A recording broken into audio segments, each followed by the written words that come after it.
Hello guys and welcome back to Gated Theories. Now in lockdown there's not a lot you can do, but watching movies is something enjoyable that you're allowed to do. So recently me and my family decided we'd watch the entire series of Fast and Furious over a couple of week period. I mean, we could have watched it all in one day, it would have been a dream, but you know, we do have work and things to do.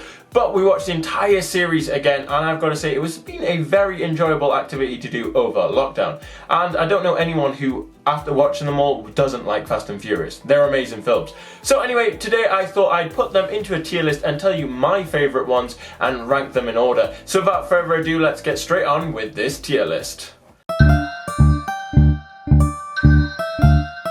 Okay, so here is my tier list. We have 5 categories, obviously for the movies. We've got the top one, which is the one you want to be in, which is Ride or Die, obviously from the film. Ride or die, remember? Then we have second top, which is Turned on the Nos. They're going for that speed, getting in there. We've then got third, the average ones in the race. We've then got a fourth one, Missed the Start, so they were slow off the line. And then we've also got Stalled as the bottom one. So let's go, we'll go do them in order. So we've got Fast and Furious 1 all the way to Fast and Furious 8, and then obviously Hobbs and Shaw. And I'm already hyped for Fast and Furious 9. But anyway, let's rank them. So we're gonna start with Fast and Furious 1, which I think isn't actually a too bad movie, but obviously it hasn't aged particularly well, especially compared to the newer ones. But it did start the whole thing. Was a good film for the time it came out, had some good special effects. Overall, I'm going to say because of the time difference and because of how it looks now, I'm going to put Missed the Start. But I think it was actually a very good film and is really enjoyable to watch. If it was a movie list and it wasn't just the Fast and Furious, I'd be putting that one way higher up the rankings list because it is a really good film. Then we have Fast and Furious 2, which I did think was slightly better than 1. The storyline was a bit more, well, it was kind of the same, but it was more well-rounded, more well done. It did miss Dom though, which was, you know, when I was thinking back, I was trying to think, Dom was in all of them, but he isn't in the second one, but it did miss Dom. But again, this one I'm going to put in Missed the Start, but in terms of the two of them, which I prefer, I'm going to say 2 I prefer, so 2 higher up. Then we have Tokyo Drift, which when I was remembering it, I thought it was a terrible movie when it came out. But actually, it was really good, and now it fits with the storyline better, as obviously you have to watch it as 6.5 rather than 3. It's actually really good. So obviously when we watched it 1, 2, 4, 5, 6, 3, 7, 8, Hobbs and Shaw. But Tokyo Drift actually fits really well, and I actually really enjoy Tokyo Drift. And it's the first one Justin Lin directed, and you can see the vast change on how they do it. You don't have that stupid, when they press the NOS button in the Tokyo Drift where it goes whoosh anymore. You just have the, like a normal car racing. So Tokyo Drift I actually liked, and I'm actually going to put it ahead of them, and I'm going to put it in the race. I thought it was actually really good, and now it fits the story as well, even better. The only problem with Tokyo Drift is none of the school kids in it look like school kids, and then obviously when they come back to them at the end of 7, they've all grown up by about 10 years, so they look even older. The guy who plays, is he supposed to be 17 in Tokyo Drift, looks about 30, and now he looks about 50 by the time Dom meets him in the start of 7. So that's a little minor point, but overall, really good film. Then we have Fast and Furious 4, which is called Fast and Furious. This one is one of those movies that I think people forget about because of the newer ones, because it's like the last one before Dwayne Johnson's in. But it is a sick film. We get to see the underground going through the Mexican border. Obviously, again, the CGI not up to today's standards, but for the time was incredible. But the plotline's really good. You get to see Brian and Dom's friendship form, so I think that's really good. Overall, I would say it is better than Tokyo Drift, but again, it's in the race. Then we have what is the pinnacle of Fast and Furious movies, and if anyone disagrees with me, you're just wrong. Fast and Furious 5, which is by far the best Fast and Furious, so we're going to put that straight in Ride or Die. This movie, oh my gosh, unbelievable. Every time I watch it, it just gets better. I can't think. It's like the Avengers Endgame movie, but before Avengers Endgame did it. The whole team was there for number 5. They did one of the best bank heists. We get introduced to Dwayne Johnson's character, Hobbs.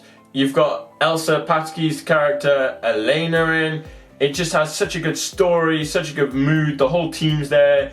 It's amazing. It has to be the best Fast and Furious movie, in my opinion. Would you agree with that? Let me know in the comments down below. So yes, Fast and Furious 5, crazy good film, crazy good special effects, holds up to today, and is the start of the, I'd say, superior Fast and Furious movies. And obviously it's this change of going from just street racing to more like heist films. So that goes in Ride or Die. Then we have Fast and Furious 6, which I'm going to put as Turned on the Nos. It was again a good story, and brought Letty back into the story, which is cool, as obviously we now know Fast and Furious, no one's really dead, a bit like Marvel films really. But they had a good story, good bad guy in it, good twists as well, with the mole in the team. Obviously now Hobbs and the team working together, which is really cool. And those cars, I want one of those cars, those like F1 cars that can flip a car. I want one of them in real life. So if the Fast and Furious makers can give me a price, I want to buy one.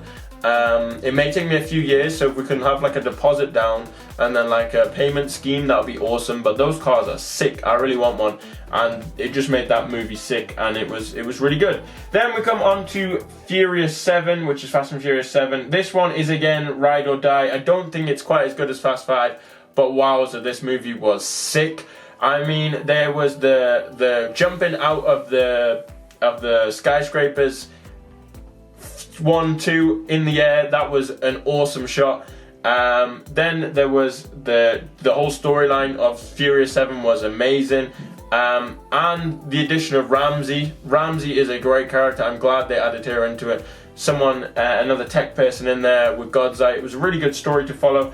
And they did a really good send-off to Paul Walker, who unfortunately died while they were filming that film, and it was actually really emotional. I don't know many people who didn't cry at the end of Furious 7. It's the one film that all grown men cry at.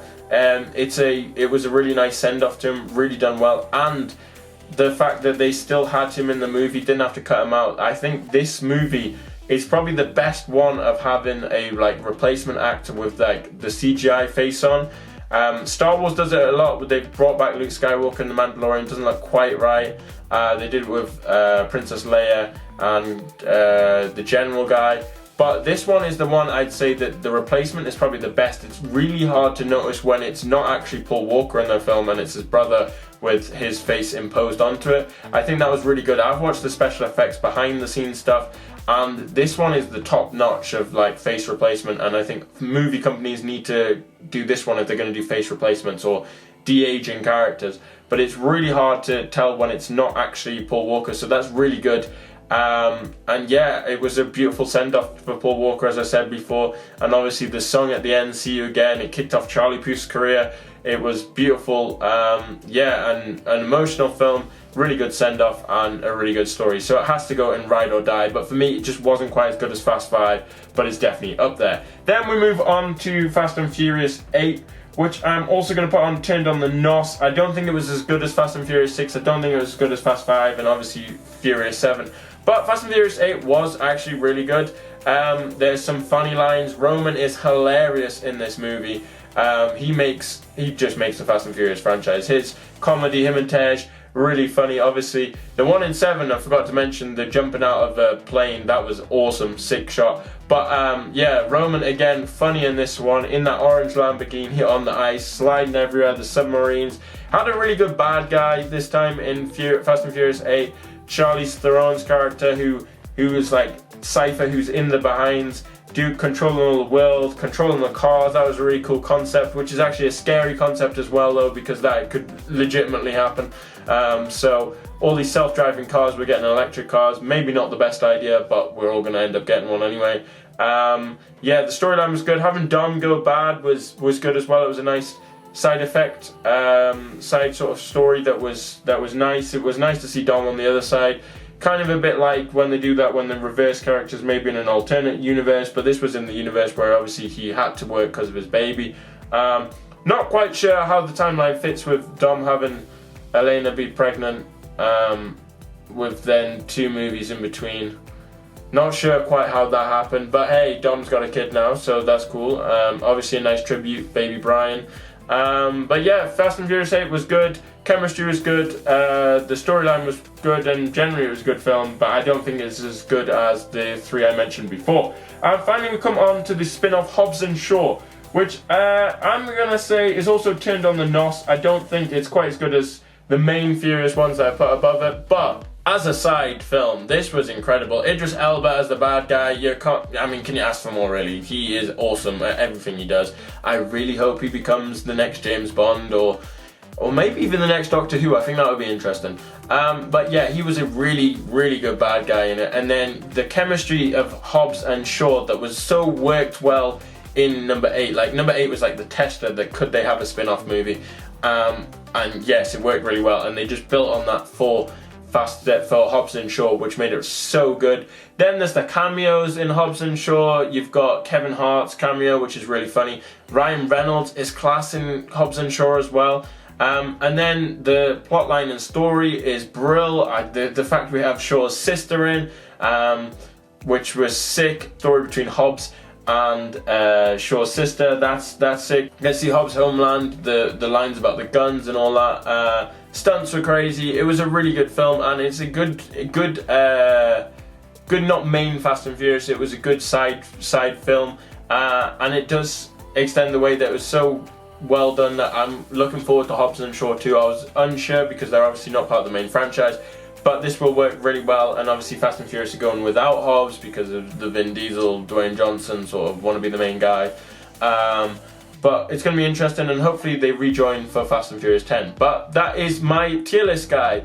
What do you think? Did you think my tier list was correct, or how would you do it? I want to know your order. Let me know in the comment section down below. If you enjoyed this video or found it at all interesting, why not click that like button and share this video on social media. If you're new to the channel, why not click that subscribe button for more tier list reviews, theories, every Tuesday and Friday, and then and now on a Sunday. I'm sure you're going to want to click it. We'll do something you want to do, so make sure you click that subscribe button. If you're already subscribed and mint like that, first of all, thank you for subscribing. You make our day every day. But why not also click that bell button so you never miss a new video. And talking of subscribers, we hit 10k recently, so thank you guys so much. We are preparing a 10k special for you guys. We're working on it hard. We just kind of weren't expecting to hit 10k as fast as we did, so we haven't got that quite ready, but that will hopefully be out next week or the week after, so stay tuned for that and subscribe so you don't miss it. And we've been here on Game Theories. Thank you so much for watching, and we'll see you on Sunday for a brand new Then and Now. Thanks for watching, guys.